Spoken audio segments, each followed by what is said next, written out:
there, quilting friends, it's Carolina Moore, your favorite sewing and quilting YouTuber, and today we're going to talk about two new notions, the foundation piecing water pen and my new precision tweezer set, and I'm going to show you a brand new quilting pattern. You ready? Let's get started.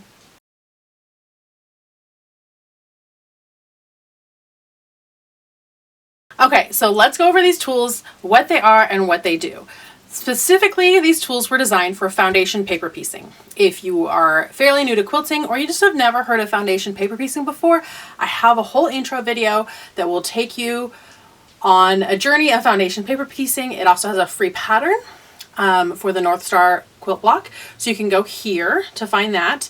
If it isn't popping up as a link right here, go down to the description. I put the link in the description for you. You can find the video as well as where to get the free pattern for the North Star quilt block. That is a basic foundation paper piecing pattern that I designed for you. Foundation paper piecing is a technique where we can make really cool quilt designs like this one right here, and you can get all kinds of really great points to match. You can get fake curves with all these extra lines, and it's done by printing your patterns onto paper and then stitching onto them. Now, I'm not going to go over foundation paper piecing here. You want that beginner foundation paper piecing video for that, but I am going to talk about these notions that make taking the paper out easier. Because the worst part for me and for a lot of quilters of doing foundation paper piecing is taking out these papers at the end. It's a lot of work and it's definitely not my favorite. So generally you want to keep your papers in until you are ready to quilt your quilt. So we leave these in until the very last minute. These are going to get sashing and borders on them, so I would want to leave these in. But if I want to make it a little more maneuverable under my sewing machine, I can start taking some of these center pieces out and leaving the edge pieces.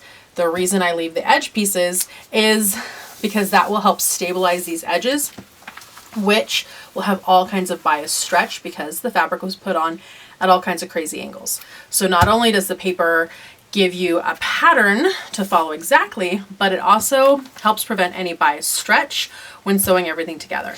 Foundation paper piecing is super handy. So now that I'm done educating you on all things foundation paper piecing, I'm going to talk about these new notions. This is the foundation piecing water pen, and it comes as a set of two so that you can have one in your sewing room and one out by your favorite chair where you rip papers out, or one in your sewing room and one in your bag that you take when you take classes. Super handy. And the next is this precision tweezer set. So I'm going to show you how we use these when pulling out our papers. The foundation piecing water pen is a pen that comes empty and you fill it with water. Now you can fill it a bunch of times. One little reservoir of water actually lasts a really long time. Now, one interesting thing is you may see that I'm twisting this. It's counterclockwise on the white part if I have the pen tip up, but if I have the pen tip down, then I'm twisting it clockwise to get it off. So depending on if you're righty, lefty, if you live north of the equator or south of the equator, just know that if you're not getting this off right away easily, you just need to twist the other direction. Okay, so we take our reservoir and I'm going to fill this with a little bit of water. Let's see if I can do that without spilling. Oh, I filled it all the way up to the top, which was probably a little too much. So let me pour a little out. There we go. And now I can twist this cap back on. And again, if it's not twisting on one way, just twist it the other way. So now I have this full of water, and I'm going to let the water start filling up this nib. Now this nib is not a brush nib, so if I push on this pretty hard, it's actually a felt tip. It's not a brush, but this tip over time will kind of turn into a little bit of a brush, which is perfect. Now, once I feel that I've got that wet, I can start using this to remove my papers. So what I'm going to do is just run this along my seam lines.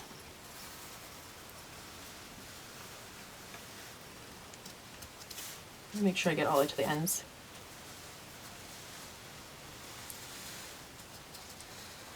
If I feel like I missed it, I can go over it a second time. It actually catches that stitching pretty well. You can kind of feel that stitching. So I'm just going to run it along, and I'm doing this section right in here. So I'll just wet a whole section. And this works on that same principle of when I was a kid and I would do origami, and I would use my regular 8.5 by 11 sheets of paper to do my origami. I would need to make those square. So the way that I did that is that I folded on the diagonal to find my square, and then I folded off that little extra rectangle, and then I would lick that fold to get it to tear more cleanly. So that's basically what we're doing here, except much more sanitary. Instead of licking it with my tongue, which would be really weird to do on a foundation paper piecing pattern, we have water in a pen. Now I can put my lid back on just so that it doesn't get anything else wet, but you don't really have to worry about this drying out, because if it does, you just refill it with water and you can use it over and over again, just refilling it with, I have a bottle of water here. I've used tap water. It's fine. Okay, so now we're gonna grab our precision tweezers. Now tweezers are just generally handy to have in the sewing room, and I love that I was able to get this cute pink set of tweezers because yes, I love cute colors in my sewing room. I'm gonna pull off these caps. You can keep those. I definitely like keeping the cap for the pointy tweezers because they are a bit sharp. And so that protects them in my sewing bag from me reaching in that bag and getting poked by those tweezers. And then you can start with this pointed tweezers, and you can easily grab up your edges here.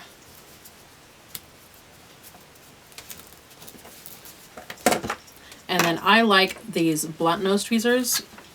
They're great for going along the edges. I'm gonna be impatient here. There we go. But look how easily this paper just tears away. Look at how easily that just rips right off. I have stitched these with a 1.8 stitch length. So that's a pretty standard stitch length for foundation paper piecing. And because it has just that little bit of moisture on there, sorry if that's not your favorite word, it will rip so much easier. Now you don't need the tweezer set with the pens, and you don't need the pens with the tweezer set. You can get one or the other depending on what you need in your sewing room, but these are so handy. I have a tiny little piece of paper still stuck in that corner, and that's exactly what these pointed tweezers are for getting up into those corners and getting the paper out of all those little tiny spots.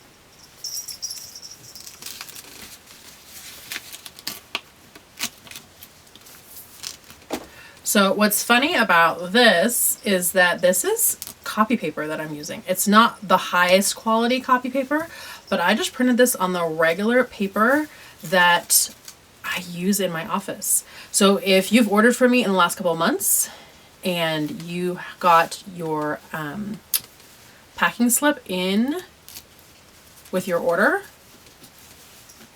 then you'll know exactly what kind of paper it is. It's just regular copy paper. So you can see how easy this is to tear off. I'm not putting any extra stress on those seams, which is lovely. It makes it so much easier and gentler on my seams that I don't have to do that extra stress.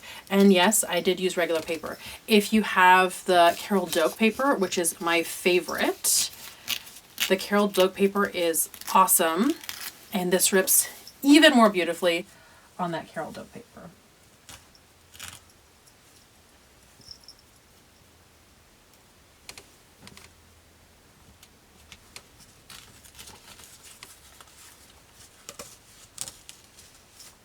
So you've seen how beautifully this rips regular copy paper. I love Carol Doak foundation paper. I did print these on a regular copy paper because I wanted to see how it would work. But for a lot of my foundation paper piecing, this is the foundation paper that I use. I have a sample that I stitched up using this paper. So I'm going to show you the pen on that. Now the pen does not help on this kind of paper, which this is the more fibrous paper, and it's not paper. These fibers are some kind of synthetic. The pen works on the premise that it takes the paper fibers and kind of makes them pulpy again. These don't get pulpy with water, so the pen won't work with this kind of paper, but it'll work on regular copy paper, and it works great on this Carol Doak foundation paper. So let me show you how easy that is. I have my design right here, and I'm just going to rip out one section. So I'm going to run my line along here. And I like running this along several lines all at once because that allows it to soak in a little more and help those fibers get pulpy, because that does take a second. Grab my precision tweezer set. I can grab this piece here. So just watch.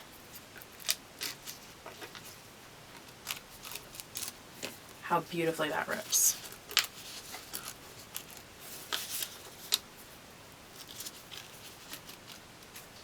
With hardly any effort. These pieces just come right out. It is just magical. When I tell you that I spent almost 2 years racking my brain trying to come up with a way that it'd be easier to take out the papers from foundation paper piecing, I ordered all kinds of different gadgets and tools that were used in different industries off of all different kinds of places online to try to find what would work best. And when the solution was as simple as water, I was happy, because really the simplest solution is the best solution, and that's the foundation piecing water pen. Okay, so we've shown it on regular paper, we've shown it on foundation paper, but wait, there's more, right? That's what we've got to say. So what about triangle paper, like triangles on a roll, or like regular triangle paper? Yes, it works like magic on these. This triangle paper, we had this on a quilt cruise that I went on recently, and I brought the prototypes of the foundation piecing water pen, and the ladies on the quilt cruise and a couple gentlemen got to try the foundation piecing water pen on this triangle paper. Magic, just magic. So it works fabulous on those. I will be doing another video showing you the foundation piecing water pen on triangle paper to show you how easy it is. But yes, it absolutely works. So if you don't foundation piece, but you love triangle paper, you are going to want a foundation piecing water pen in your life. Now I hear some of you saying, okay, Caroline, this is all fun, but you also promised a new pattern today. Yes, I did. And here it is. I have a new pattern. This is the Hearts collection. There are 6 foundation pieced hearts. You've already seen the back of this one here. And they are all 20 inches, so they finish nice and big. Each one takes a couple hours to stitch up.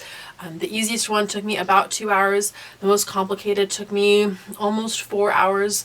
So they're easy enough to do in an afternoon. You can make them individually and use them as wall hangings. You can add borders to make it a table topper, or there is a pattern for finishing it with stars in the border. And here's what that finished quilt looks like. I just love how this turned out, and I love that accent fabric in there. It's just so much fun. So just a really fun way to put these all together, but they're beautiful 20-inch finished quilt blocks. So I'm going to show you all of them individually. This one that we've been tearing the papers out of, this is the open heart. And it's just kind of a hand-drawn look to a heart. This one is the keyhole heart. So it's got this fun keyhole, and I love kind of the Alice in Wonderland feel of giving this a floral print right there. This one is the solid heart, super simple, super basic. I think a quilt full of just these would be incredible and so much fun. And this one is done in just 2 halves. So it'd also be fun to do 1/2 one color and 1/2 another color. That would be super cute. We have our double heart. I use this floral again for the second heart. And I'll show you the back. All of these are fully foundation paper piece, and I've already started removing some of the papers on this one for putting it all together into a quilt. This is the arrow heart. I again use that accent floral, but you can use whatever accent fabric you want. And then also fully foundation pieced. And this heart outline is so much fun because you can do this in 2 ways. I've done this here with the heart outline as my solid, and then a background on the middle and a background on the outside.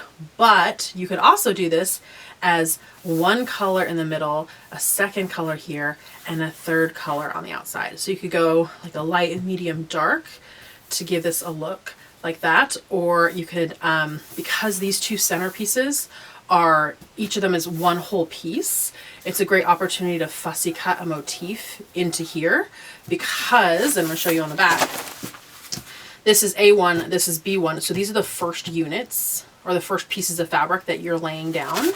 And so it's very easy, even if you're not a foundation paper piecing expert, to fussy place motifs inside each side of the heart. Also great for like doing machine embroidery of names, or even hand embroidery of names, or a wedding date, names and a wedding date, all those kinds of things. This is, I can't pick a favorite. How do you pick a favorite child? So I have all 6. They're available right now. Links down below for how you can get all these. I have the foundation piecing water pens also available right now. And if you are a shop owner or you know a shop owner, let them know to check with their favorite distributor about getting the foundation piecing water pens in store, because they will be available in stores very soon, if not already, as well as the precision tweezers. That's what I have for you today, my friends. Thanks so much for watching. I'm so excited to get these tools into your hands. This has been like 2 years in the making. So I'm super excited to be part of the solution in making foundation paper piecing just so much easier and so much more enjoyable. So yay for that. Friends, again, thanks for watching. If you enjoyed this video, give it a thumbs up. Let people know that it's a good video. Let YouTube know that they should share it with other folks as well. If you are not already subscribed to this channel, what are you waiting for? There are more than 40,000 subscribers on this channel, and I want you to join in as well. So make sure you hit that subscribe button. If you have any questions or comments, I get dozens of comments each day, and I do try to go in each day and respond to comments and get y'all answers. So if you have questions, comments, concerns, inquiries, anything that I can help you with on any of my videos, feel free to leave a comment and I will try to get back to you as soon as I can. Thanks so much for watching, my friends. I'm so glad that you're here and part of this quilting community, and I hope that you love this new pattern set and these new tools as much as I do. That's it for today. I will see you right here real soon. Bye for now.